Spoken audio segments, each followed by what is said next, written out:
Dimanche dernier, je vous parlais ici de Samson et du culte. Et du culte des habitudes.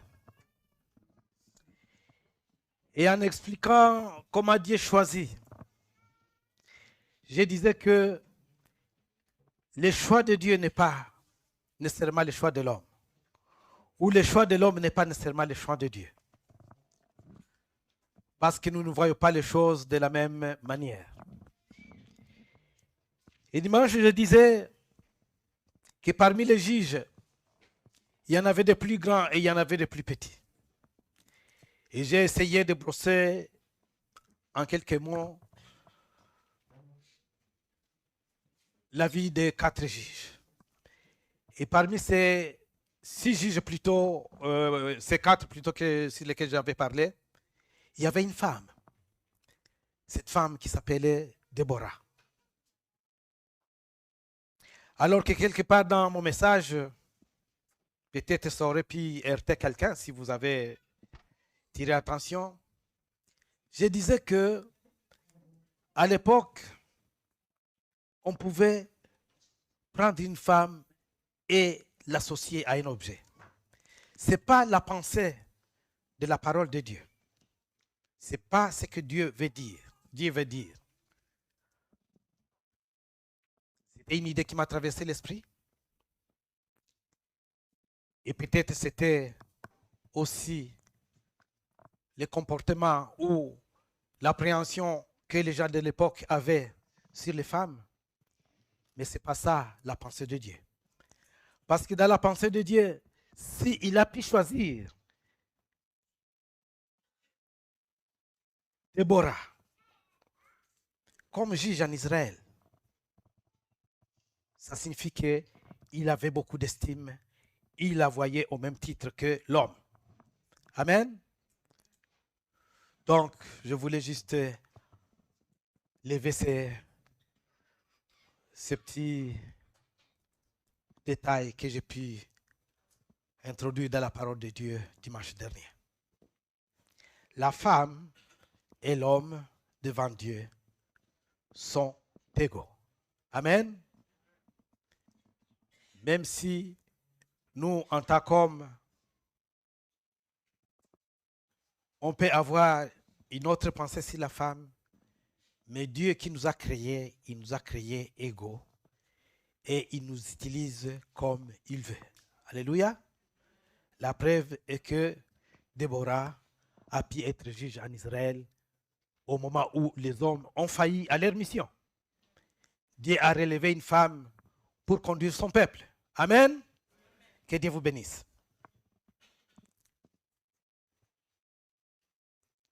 Être rempli du Saint-Esprit pour vivre et voir la différence entre ceux qui les servent et ceux qui ne les servent pas, entre ceux qui l'obéissent et ceux qui ne l'obéissent pas, entre ceux qui écoutent sa parole et ceux qui la mettent en pratique.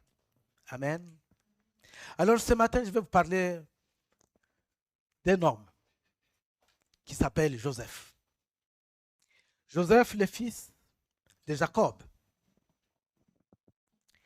Et cette histoire de Joseph, nous pouvons la lire dans Genèse chapitre 37, à partir du verset 1, jusqu'au chapitre 50 de Genèse, jusqu'au dernier verset, le verset 26.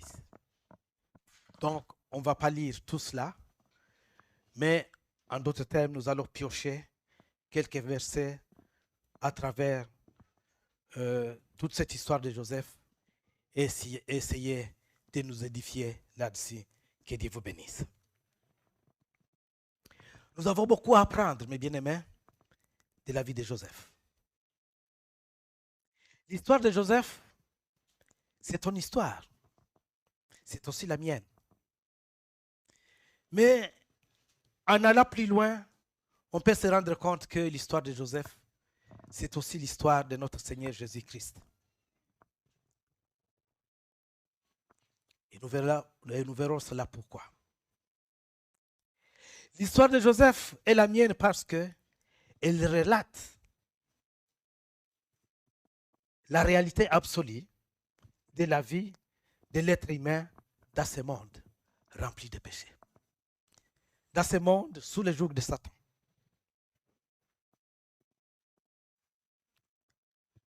Vous imaginez, ce jeune homme, il n'avait que 17 ans. Il avait 12 frères. Et il était le dernier. Mais pas exactement le dernier. Et son papa l'aimait beaucoup. Et le fait que son papa l'aimait beaucoup a créé une certaine jalousie auprès de ses frères.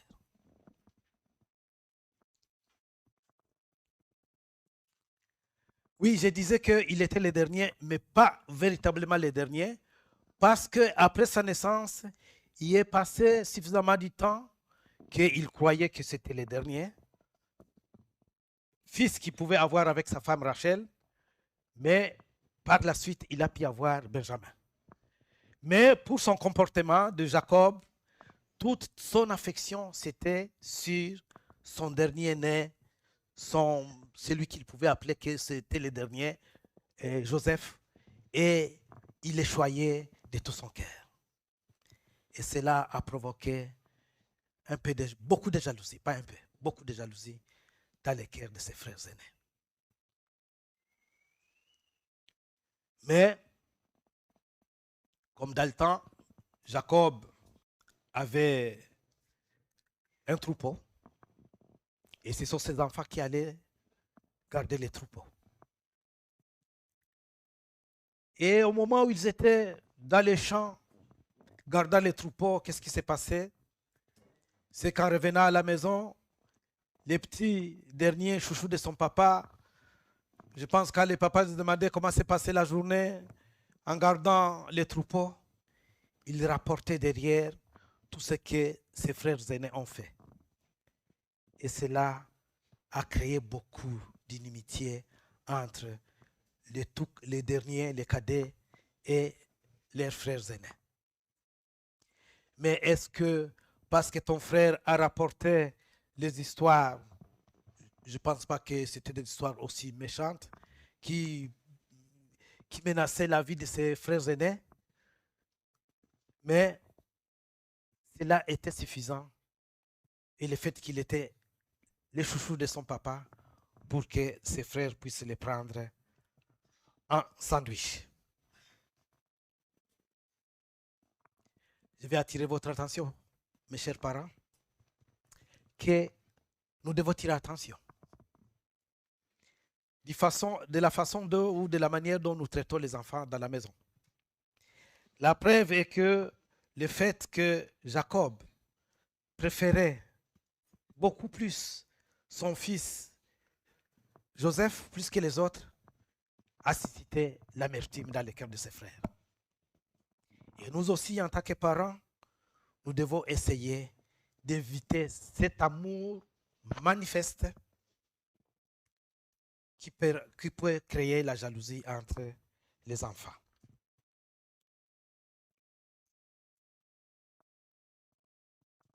Oui, Jacob n'a rien fait de spécial pour attirer le regard de son père sur lui. Joseph, plutôt, excusez-moi. Il n'a rien fait de spécial. Tout simplement, son papa l'a aimé. Mais bien aimé, dans ce monde où nous vivons, pour que les gens te détestent, ce n'est pas nécessaire que tu leur fasses du mal. Il y en a qui te détestent même en ne te connaissant pas. Il ne t'a jamais rencontré, mais il te déteste déjà. Voilà le monde dans lequel nous vivons.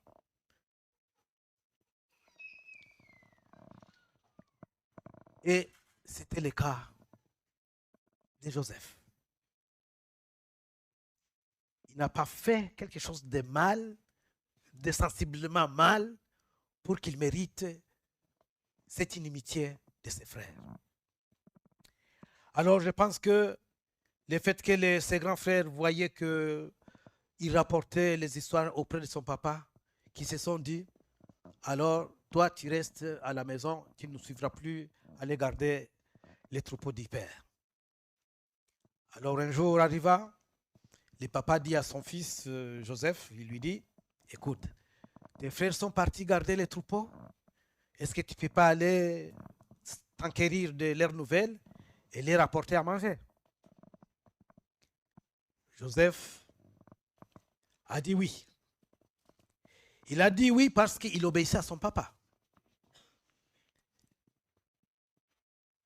Et il est parti. Il est parti à Sichem. C'est là où étaient supposés être ses frères. Il arrive à l'endroit, il trouve que ses frères ne sont plus là.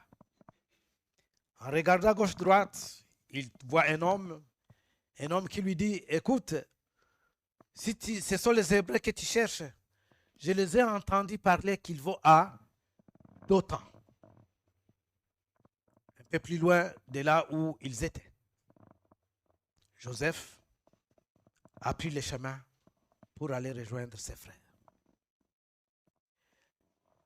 Mettons-nous dans la peau de Joseph.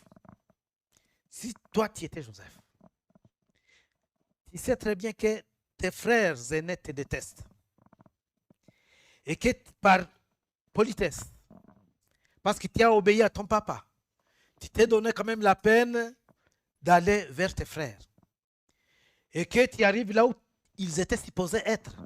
Ils ne sont pas là. Si c'est Joseph-là était Emmanuel que vous avez devant vous, je dirais, bon, comme ils ne sont pas là, tant pis pour eux. D'ailleurs, ils me détestent. Je rentre à la maison. Je vais faire les rapports à papa en disant, ils ne sont pas là. Je ne les ai pas trouvés. Voilà ce que peut être le cœur d'un homme comme moi. Mais ce n'était pas le cœur de Joseph. Joseph a obéi à son papa pour y aller. Mais il avait aussi de l'amour pour ses frères, même si ses frères les détestaient. Amen. Il avait aussi de l'amour pour ses frères, même si ses frères les détestaient. Oui, l'histoire de Joseph est aussi la nôtre. Parce que ce n'est pas souvent celui qui te veut du bien. C'est celui à qui tu veux du bien, qui te veut aussi du bien en retour. Et c'est là où nous devons faire souvent attention. Et nous devons beaucoup prier. Parce qu'on nous dit que le cœur de l'homme est tordu. Et nous devons demander à l'Esprit de Dieu d'incliner nos cœurs vers ces sentiments d'humilité et de beaucoup de pardon. Joseph est parti voir ses frères aînés. Alors il quitte Sichem, il va se rendre à Dothan. Sur le chemin, pour l'amour qu'il a pour ses frères, il était sûr qu'il aille voir ses frères. Alors il a pressé les pas. Il est parti. Et de loin, il a aperçu les troupeaux. Il a vu ses frères. Il a dit, ah, ils sont là. Il s'est mis à courir. Et de l'autre côté, leur frère qui les voit avec sa tunique bien colorée que son papa avait confectionnée pour lui. Et ils disent, regarde, ce petit bonhomme, il vit encore. Ils commencent à échafauder un plan. Cette fois-ci, on va les tuer. Lui, Joseph, dans son cœur, il est sûr. Il veut arriver vite, embrasser ses frères et leur demander leurs nouvelles. Mais de l'autre côté, non, ils sont en train d'échafauder des plans. Ces petits, on va l'éliminer. Alors, Joseph arrive à leur niveau. Au lieu d'être accueilli en frère, on commence à l'injurier, on les malmène, on lui donne des coups. C'est moi qui rajoute, s'il vous plaît. Et du coup, comme ils avaient déjà décidé qu'il faudrait qu'on le tue, leur grand frère Ribin, l'aîné, il dit, ne le tuons pas. Parce que nous risquons d'avoir les sang de notre frère crier sur nos têtes. Qu'est-ce que nous allons faire? On va les mettre dans ces trous qui se trouvent ici à côté et on va les laisser là, il va mourir de mort naturelle. Ses frères ont pu accepter cette proposition. Alors Joseph qui arrive, après qu'on l'ait malmené, on l'a mis dans les trous.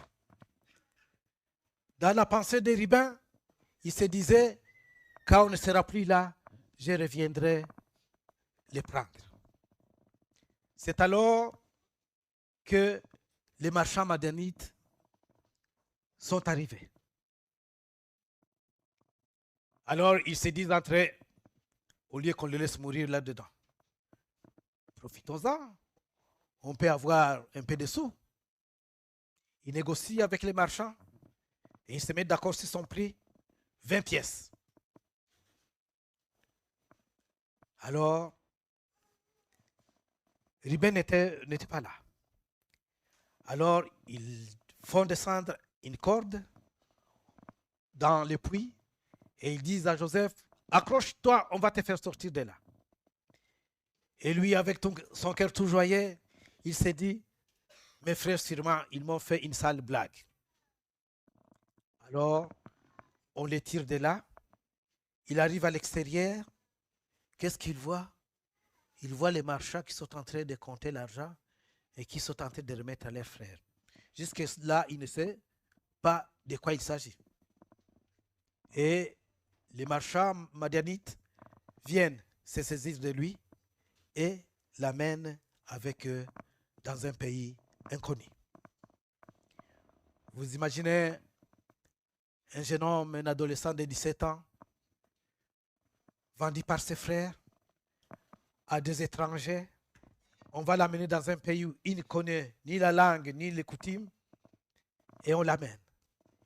Il se retourne par derrière, il voit maintenant que ses frères sont en train de se partager l'argent de la vente. Il devait avoir un cœur brisé. Mais bien aimés, ceux qui nous feront toujours du mal, ce ne sont pas les gens qui viendront de très loin. Ce sont ceux qui nous sont proches, qui peuvent nous trahir et qui peuvent nous blesser. Mais nous devons avoir suffisamment de force pour dire, le cœur de l'homme est si tordu. Il faut vraiment l'Esprit de Dieu pour dompter le cœur de l'homme, pour qu'il puisse penser au bien. Voilà en quoi l'histoire de Joseph est aussi ton histoire, ma sœur, ton histoire, mon frère. Joseph, on l'amène et il se retrouve en Égypte.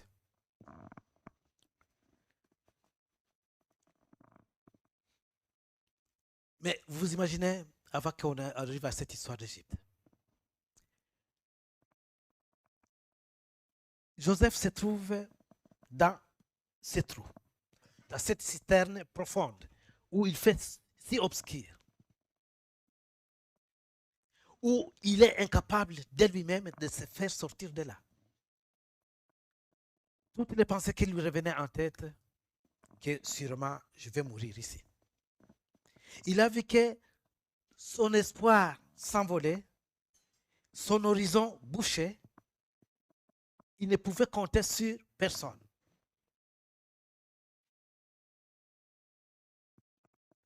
Et voilà qu'on le fait sortir de là. Et le voilà maintenant qu'il arrive en Égypte. Mais bien aimé, dans la vie de chaque jour que nous menons, nous pouvons arriver à être dans la même situation que Joseph. On se trouve dans une impasse, dans un trou, où on ne sait pas comment faire. Vous vous imaginez, tu pars de chez toi le matin, tu vas au travail, et tout d'un coup, ton patron, avant de commencer le travail, il t'étend une lettre, et quand tu ouvres la lettre, tu es licencié. Le ciel s'écroule sur ta tête. N'est-ce pas? Tu t'imagines, tu faisais des affaires et que tout d'un coup, tu as investi, tu as placé ton argent en bourse et il y a une craque boursière. Tu perds tout en un coup. Ta vie est effondrée. Oui, même si ce n'est pas que tu aurais placé ton argent en bourse, mais que tu faisais les affaires qui étaient florissantes, mais que petit à petit, tu perds tout, tu tombes en faillite. Là aussi, tu vas te dire que mon horizon est sombre, comme la vie de Joseph dans ces trous-là. Il ne voyait pas d'horizon, il ne voyait plus clair dans son horizon pour son futur. Oui, vous vous imaginez un parent qui avait des enfants, qui était assidu à l'église, dans la prière, dans les activités que pouvait proposer la maison de Dieu, et que tout d'un coup, ces enfants deviennent des drogués, des alcooliques, ils ne viennent plus à l'église, des enfants impossibles, etc., etc. Pour ces parents-là, lui aussi, l'horizon de ses enfants, les futurs de ses enfants est si sombre. Oui, tu t'es marié, vous étiez heureux au début du mariage et tout oublié pendant des années, quelques années plus tard. Oui, les relations deviennent difficiles. Les mariages battent de l'aile. Peut-être vous irez jusqu'au divorce. Les couples là voient aussi leur horizon s'assombrir. Oui, vous êtes une jeune fille et vous voyez le temps qui passe sans prétendant à l'horizon. Là aussi, tu te dis que le soleil est en train de s'éloigner de toi. Ton avenir est aussi sombre. Oui, tu vis en couple et ça fait depuis de nombreuses années. L'enfant ne vient toujours pas et que vous commencez à vous poser des questions. Là aussi, l'avenir, ton futur est sombre et sacré de l'amertume dans l'âme.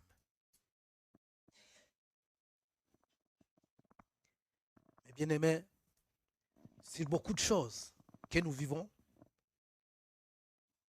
notre vie ressemble à peu près à la vie de Joseph.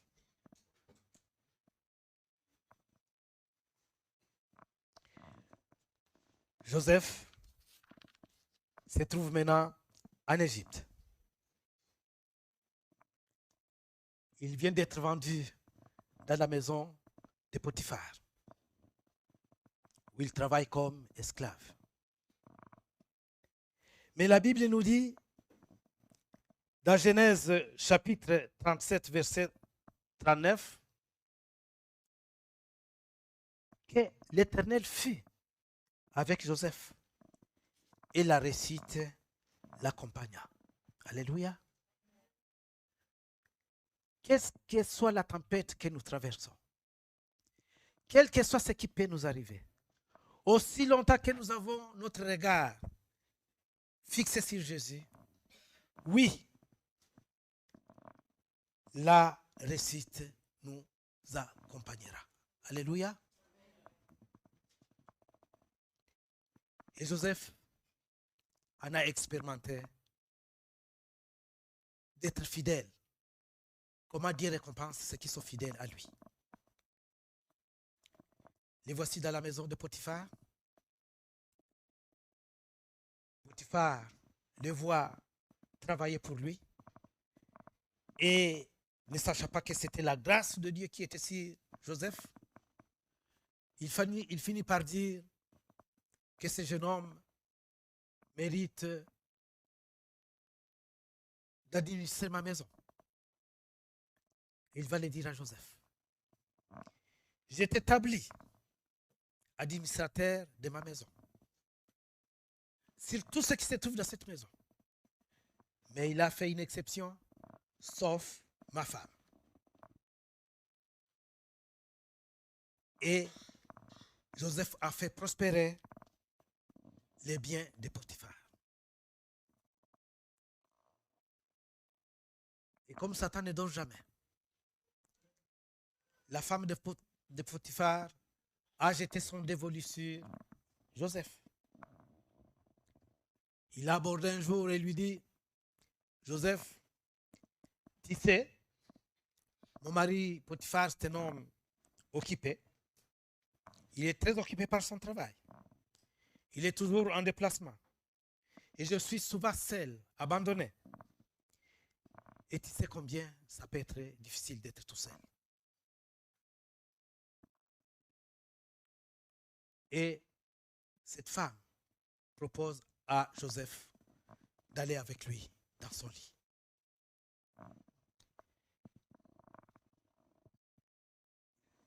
Joseph, en tant qu'esclave, il savait bien les règles de ce pays. Un esclave doit obéir à son maître. Sinon, c'est la vie ou la mort.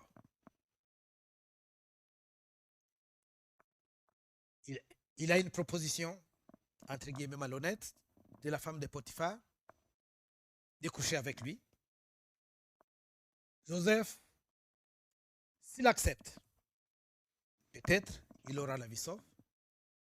S'il refuse, ça c'est sûr, c'est la mort. Alors, on peut choisir peut-être la facilité et se dire, pourquoi ne pas aller dans la proposition de la femme de Potiphar? Peut-être j'aurais pu sauver ma vie. Mais non, ce n'était pas ça la position de Joseph. Il a résisté. Il a refusé. Un jour, la femme s'est dit, je vais essayer de forcer sa main.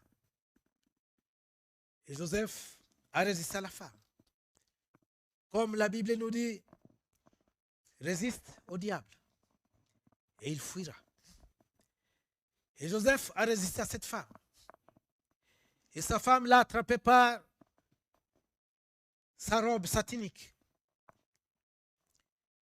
Et il s'est échappé, il est parti.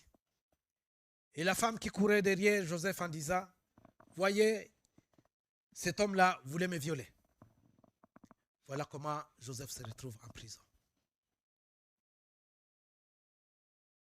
Est-ce que le choix de Joseph devant cette situation, est-ce que ce serait aussi ton choix aujourd'hui? Nous avons des propositions dans ce monde qui ne sont pas où nous devons choisir et dont les conséquences ne sont pas aussi dramatiques que les conséquences qui étaient devant la vie de Joseph à cet instant-là. Nous mentons, peut-être par plaisir, pour rien. On te demande quelque chose, il n'y a pas de conséquences derrière, au lieu de dire la vérité, tu te mets à mentir. Mais Joseph, lui, c'était question de vie ou de mort. Mais il a accepté, au lieu d'offenser mon Dieu, non, je vais rester fidèle à Dieu, quoique ce qui pourra m'arriver. Joseph se retrouve en prison.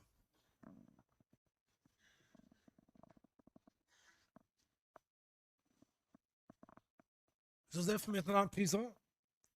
Et la Bible nous dit donc, si nous pouvons lire les versets, Genèse 39, versets 21 à 23, il est écrit ceci. L'Éternel fit avec Joseph et étendit sa bonté sur lui. Il lui fit gagner la faveur du chef de la prison. Celui-ci les plaçant sous son autorité et plaça tous les détenus sous l'autorité de Joseph. Et tout ce qu'on y faisait passait par Joseph. Les chefs de la prison ne s'occupaient pas du tout de ce qui était sous la responsabilité de Joseph, parce que l'Éternel était avec lui et faisait réussir tout ce qu'il entreprenait. Alléluia. Si nous restons fidèles à notre Dieu, quelle que soit la circonstance dans laquelle nous nous retrouvons, le Seigneur trouvera toujours un moyen pour nous faire sortir de là. Et ici, on nous dit que la bonté du Seigneur était sur Joseph en prison, que le chef de la prison a vu la grâce de Dieu sur Joseph, sans le savoir. Il lui confie la responsabilité, dirige tous ces prisonniers qui sont là. Et c'est ce que Joseph a pu faire. Tous les matins, Joseph se lève en prison. Il fait la ronde des autres prisonniers. Demanda à celui-ci comment tu vas, comment tu as passé ta nuit, etc., etc. Et un jour, en faisant sa ronde dans la prison, entre-temps dans la prison, il y avait les chefs des chansons du roi qu'on avait mis en prison. On y avait mis aussi son chef boulanger. Il était aussi en prison. Alors, il trouve ces deux prisonniers tristes. Et il leur pose la question. Qu'est-ce qui ne va pas? Et comme l'Esprit de Dieu était sur Joseph, Joseph lui révéla l'avenir de ces deux chefs qui travaillaient dans la maison de Pharaon. Il dit à l'un, le chef des chansons, c'est lui qui s'occupait à servir, à boire du vin au roi. Il lui dit, toi, dans les 3 jours qui viennent, parce qu'ils avaient eu des rêves, des songes, et il a expliqué les songes. Alors pour les chansons, il dit, toi, dans les 3 jours qui viennent, tu seras libéré. Et tu vas occuper la place que tu occupais avant. Tu vas encore redevenir le chef des chansons. Mais toi, le boulanger, ton sort est scellé. Si tu as un testament à faire, c'est le moment de le faire parce que toi, tu vas mourir.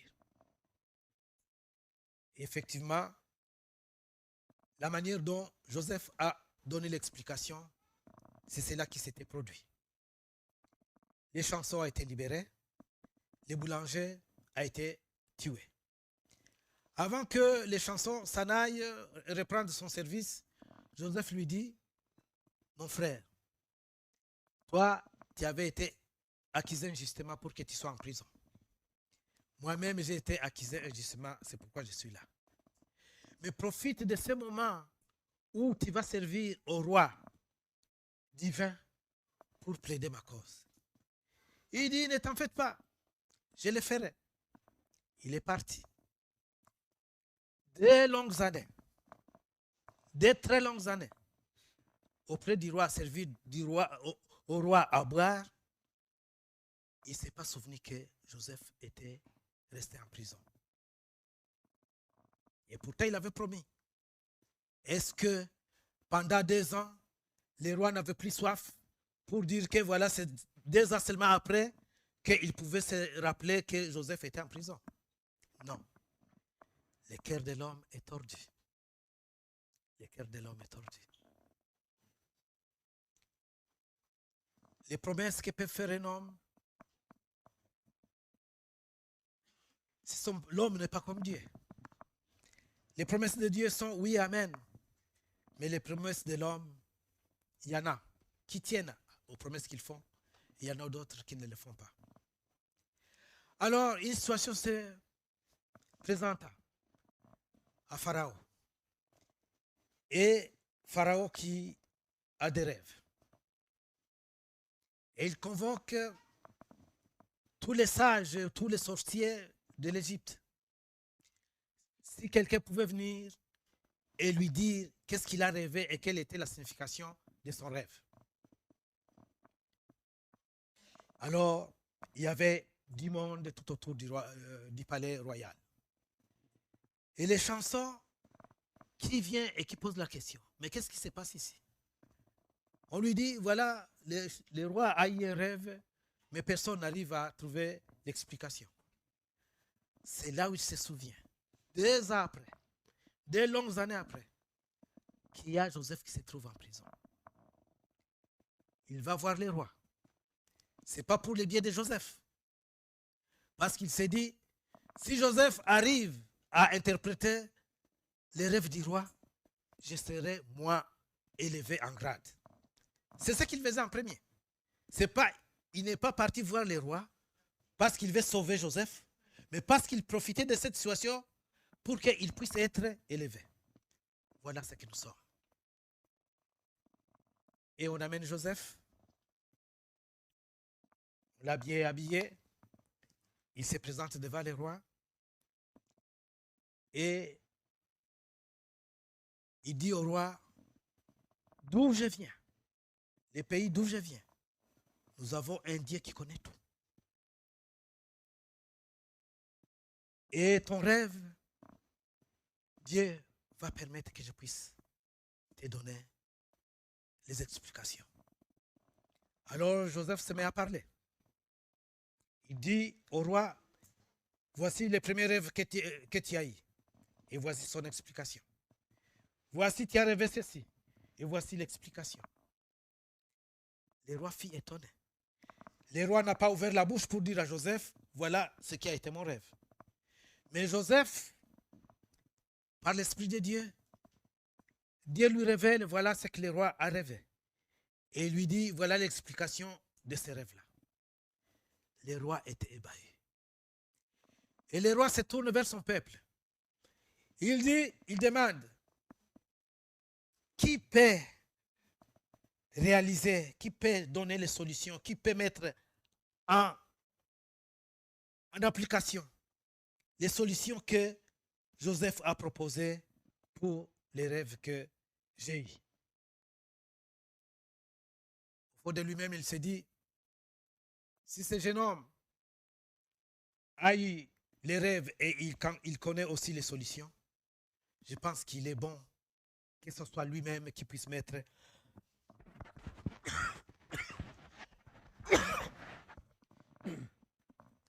en application, excusez-moi, l'explication de mes rêves. Voilà comment Pharaon établit Joseph à la tête de l'Égypte.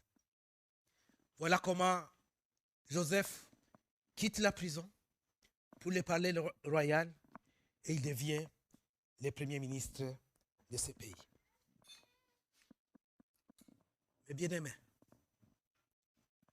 il n'y a aucune situation désespérée que nous pouvons traverser sans que nous puissions avoir une solution aussi longtemps que nous avons mis notre confiance en Dieu.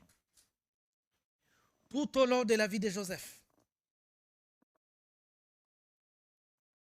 en partant du toit de son père pour aller voir ses frères à Sichem, en partant de Sichem pour aller voir ses frères à Dothan, et au moment où on l'a mis dans les trous, où on le vend, il se retrouve en Égypte, il est vendu comme esclave chez Potiphar, le voici accusé injustement, il est maintenant en prison. Dieu était toujours avec lui. Quelle que soit ta situation, Dieu promet qu'il sera avec toi jusqu'à la fin du temps. Alléluia. Nous avons un Dieu fidèle. Nous avons un Dieu fidèle. Et ces promesses sont oui, amen, aussi longtemps que nous resterons fidèles à Dieu. Amen.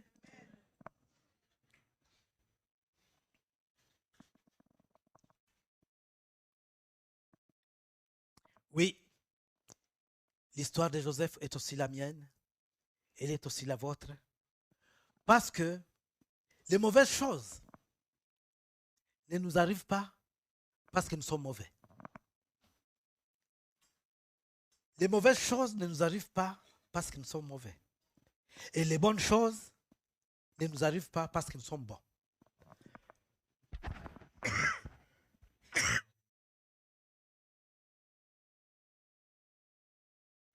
Des mauvaises choses peuvent arriver à quelqu'un qui est bon. Et des bonnes choses peuvent arriver à quelqu'un qui est mauvais. Vous êtes d'accord avec moi? C'est pourquoi Un jour, le roi David, il s'est trouvé dans une situation où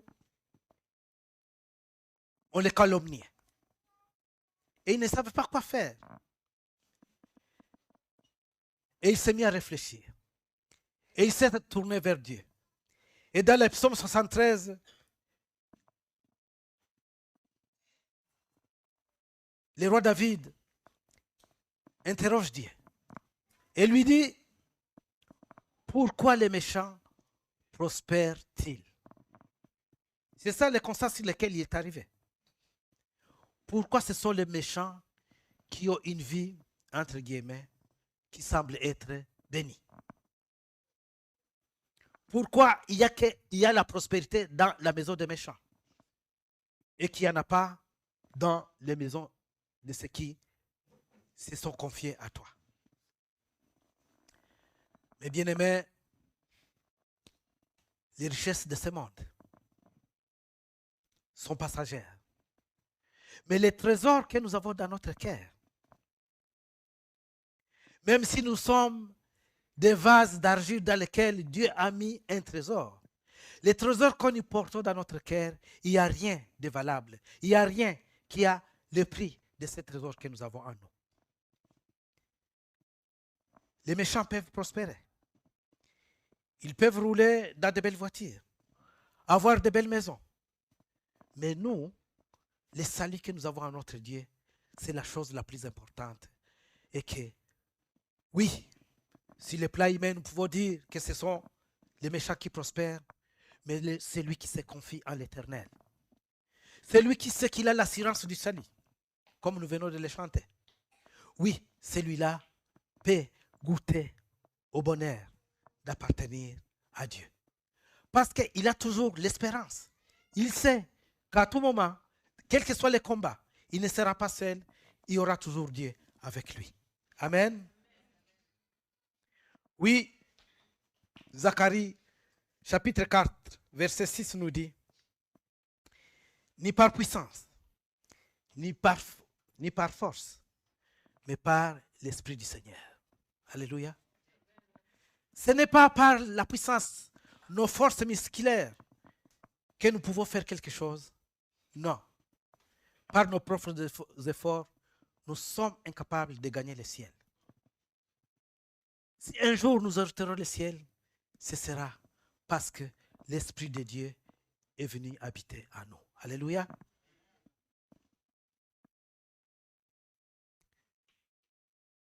Même en prison, Joseph continue à rester fidèle et ne s'écarte pas de la voie de Dieu. Oui, si c'était moi qui étais vendu par mes frères, si c'était moi qui se retrouve injustement en prison, parce qu'accusé faussement par la femme de Potiphar, et je me retrouve en prison, j'aurais pu prendre une attitude de non ma mère. Je serais vraiment amer et colérique. Mais ce n'était pas l'attitude de Joseph en prison. Il ne s'est pas dit, ces prisonniers qui sont là, ce sont des Égyptiens et c'est eux qui m'ont amené ici. C'est leurs frères, leurs sœurs qui m'ont accusé injustement. Voilà pourquoi je suis là. Non. Joseph était souriant avec tout le monde. Joseph passait son temps à consoler, si je peux dire ça, à s'acquérir des nouvelles des autres prisonniers. Voilà ce qu'on demande d'être. Voilà ce que Jésus nous demande. De vivre l'amour pour les prochains. D'avoir un esprit de pardon. Amen. Oui. L'attention de Joseph en prison s'était focalisée sur les autres. Et Dieu, voyant cette prédisposition du cœur de Joseph, a dit sûrement, je ne vais pas laisser mon serviteur moisir dans cette prison. Je vais trouver un chemin pour l'élever. Et c'est comme ça qu'il a provoqué ses rêves chez Pharaon. Amen. Oui, il y aura du temps où il y aura l'abondance dans ces pays, mais ce sera de courte durée. La famine aussi va venir. Il faudrait que roi, tu arrives à faire des provisions pour traverser les moments de disette, les moments de la famine. Dieu, et la Bible nous dit, les voies de Dieu ne sont pas les voies de l'homme. Ces voies sont tellement élevées que nos petites réflexions ne peuvent pas arriver à saisir ce que Dieu peut faire pour nous faire sortir de nos situations. La Bible nous dit encore qu'il fait toujours ce qui n'est jamais venu à l'esprit de l'homme, ce qu'on n'a jamais entendu. C'est souvent ce qu'il fait. Oui, Jésus, quand il était sur la terre, les miracles qu'il faisait, il ne les faisait pas de la même façon. On pouvait s'attendre qu'aujourd'hui, il a guéri ses malades en lui posant les mains, que demain, l'autre malade, il fera la même chose. Non. Ce que Dieu fait, il fait toujours quelque chose qui est extraordinaire à l'homme. La manière dont tu penses que Dieu va te répondre, ce ne sera pas de cette manière-là qu'il va te répondre. Il te surprendra toujours. Et c'est pourquoi nous devons être à l'écoute de l'Esprit de Dieu.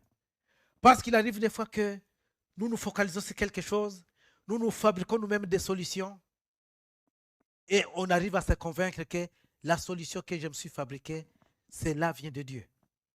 Non, nous devons être attentifs. À chaque chose que nous faisons, veillons à ce que nous demandons, que Dieu nous éclaire, qu'il nous dise quelle est la voie à suivre. Amen.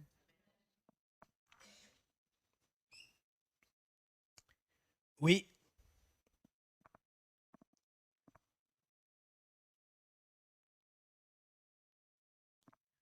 Vous vous souviendrez du scénario. Dans la maison de Potiphar, Potiphar dit que j'ai établi comme administrateur de ma maison, à part, il y a toute autorité sur ma maison, sauf sur ma femme. Et devant les rois d'Égypte, devant Pharaon, Pharaon aussi dit, Joseph, j'ai établi autorité sur tous ces pays, sauf sur moi. Amen. Oui, je te donne maintenant l'autorité sur l'Égypte.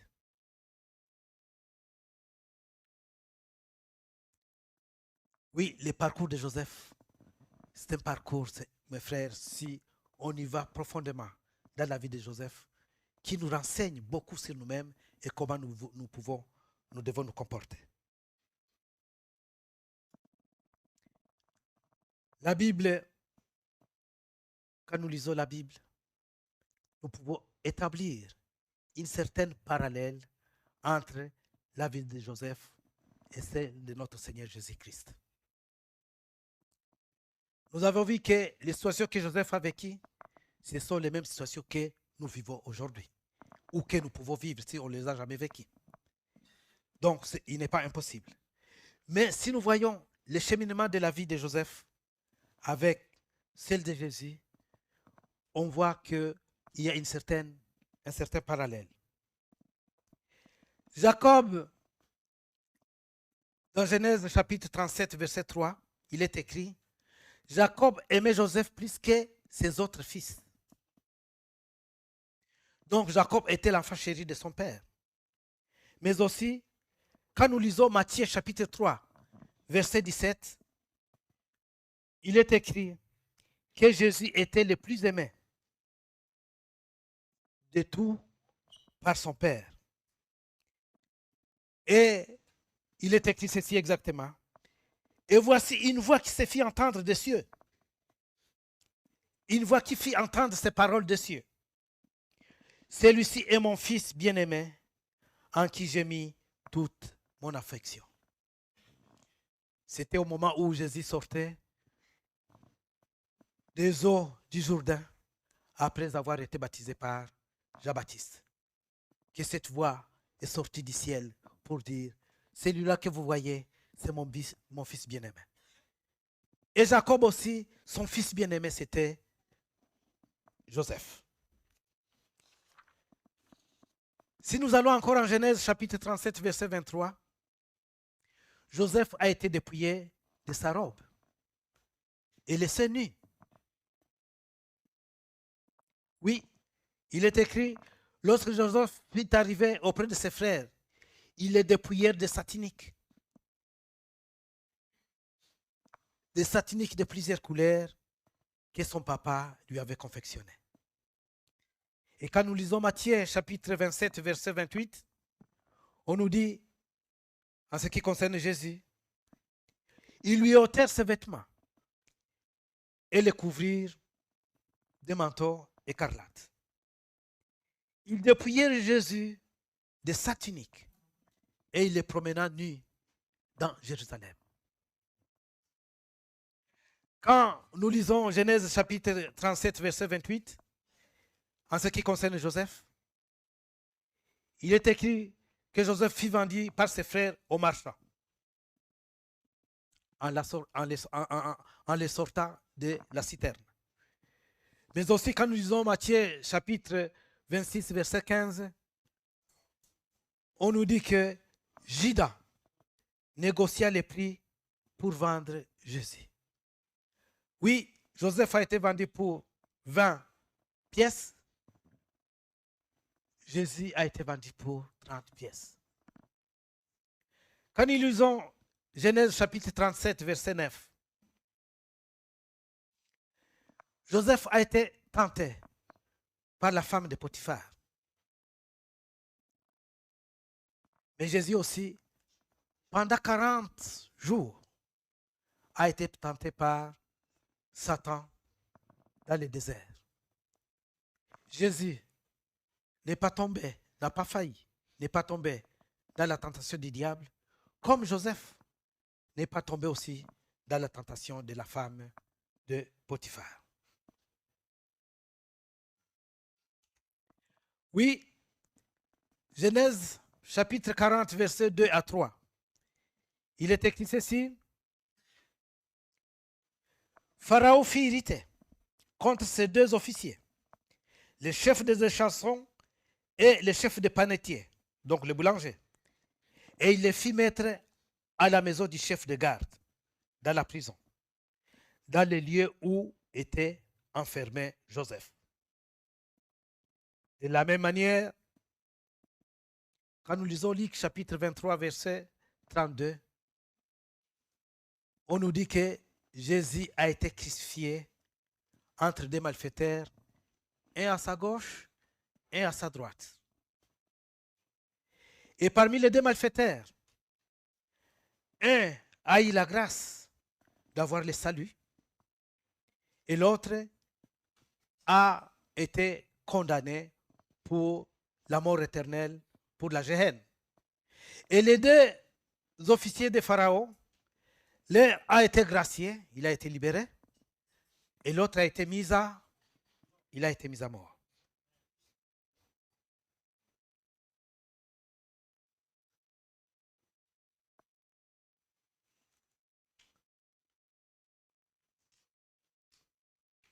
Oui, Joseph a été jeté dans les trous et il en est sorti. Jésus fut enseveli dans une tombe et le troisième jour, il ressuscita. Joseph a sauvé la vie des Égyptiens et il fut élevé au trône par Pharaon. Jésus a sauvé l'humanité tout entière. Et Philippiens 2, chapitre 9 à 11 nous dit ceci. C'est pourquoi Dieu l'a souverainement élevé et lui a donné le nom qui est au-dessus de tout nom, afin qu'au nom de Jésus, tout genou fléchisse, dans les cieux, sur la terre et sous la terre, et que toute langue confesse que Jésus-Christ est Seigneur. Et tout cela à la gloire de notre Père céleste. Alléluia. Oui, l'histoire de Joseph est mienne. Si et seulement si je me confie totalement à Dieu. Et que je laisse son Esprit Saint guider mes pas. Oui, l'histoire de Joseph préfigure les longs chemins du calvaire.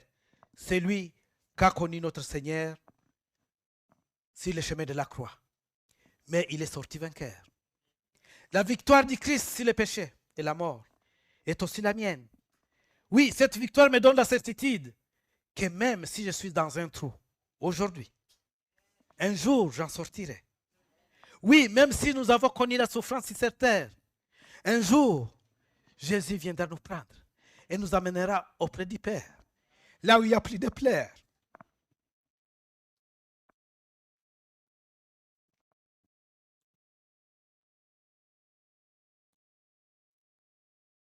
Oui, c'est pour cela, mes bien-aimés, que mon destin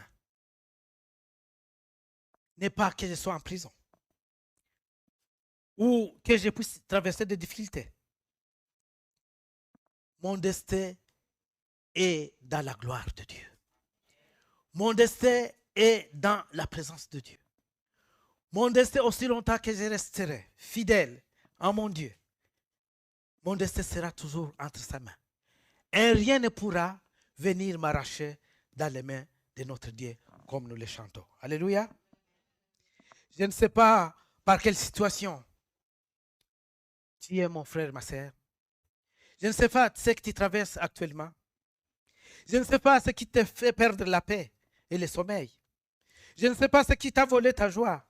Je ne sais pas qu'est-ce qui te fait couler tant de larmes. C'est possible que tu sois dans un désespoir et que ton horizon est bouché et que tu es ligoté par les forces du mal, par les forces sataniques. Tu n'as plus d'espoir. Mais si tu te confies totalement à Dieu et tu te laisses conduire par son Esprit Saint, si tu acceptes que sa main, la main du Seigneur, tienne la vôtre, et non pas que ta main tienne la main du Seigneur, parce qu'au moment où tu seras fatigué, tu risques de lâcher et de tomber. Mais laisse-lui tenir ta main. Parce que même si tu es fatigué, il va continuer à te relever. Alléluia.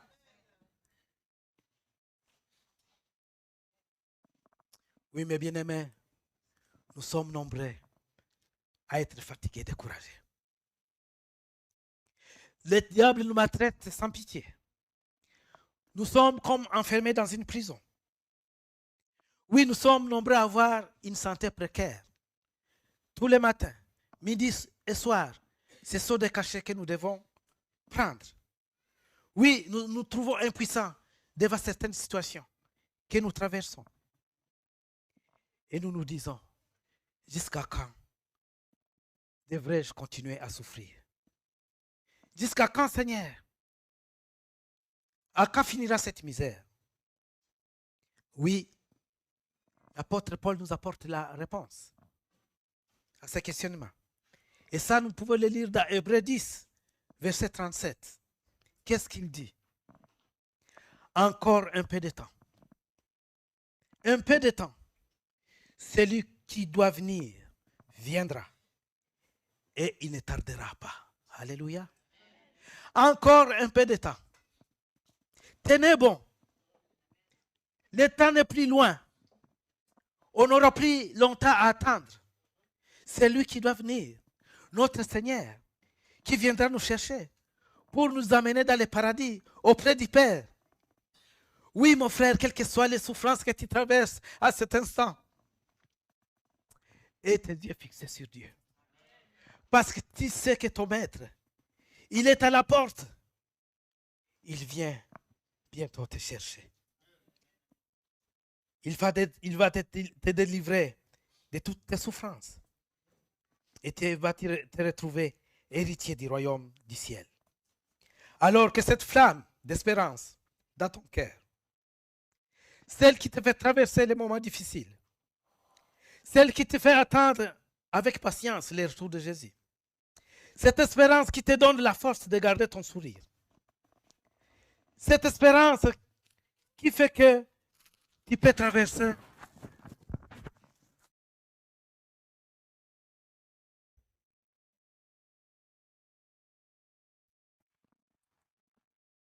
cette flamme qui te permet de braver les choses qui sont ignobles, les épreuves sur cette terre, et qui te permettent de tenir le camp.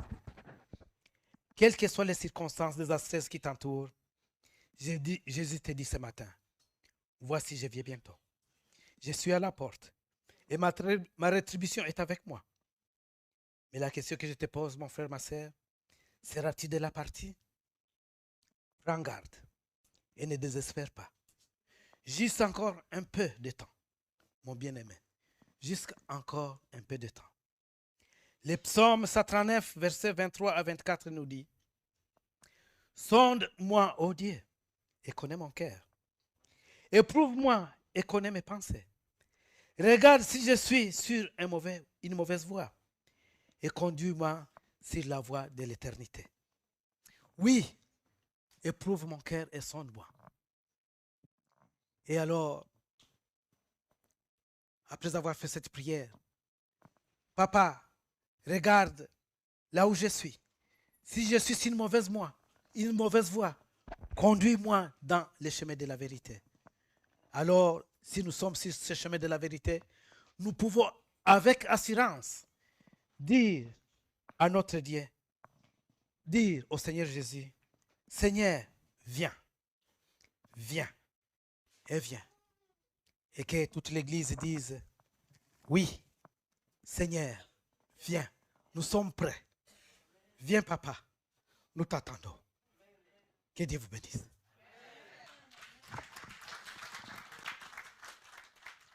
Prends ma main et conduis, prends ma main, prends ma main et conduis-moi. Oui, prends ma main et conduis-moi. Prends ma main et conduis-moi. Prends ma main et conduis-moi. Prends ma main et conduis-moi. Prends ma main et conduis-moi.